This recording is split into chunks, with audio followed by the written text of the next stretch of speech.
Domenica 4 febbraio, San Gilberto. È il 35esimo giorno dall'inizio dell'anno, ne mancano 331 al termine. Il sole sorge alle 7:28, tramonta alle 17:21. La luna si leva alle 2:40, tramonta alle 11:23.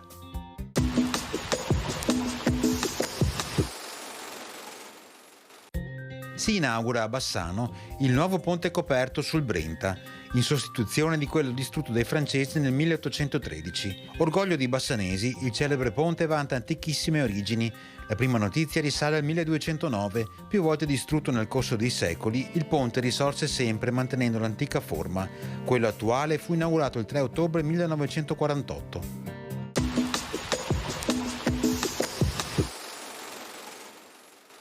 Le previsioni per domani: non si verificheranno precipitazioni, cielo poco o parzialmente nuvoloso, sulle pianure di notte nebbie da diffuse a locali andando da sud a nord, in dissolvimento di mattina e nuova formazione di sera. Temperature in calo eccetto aumenti notturni sulla pianura.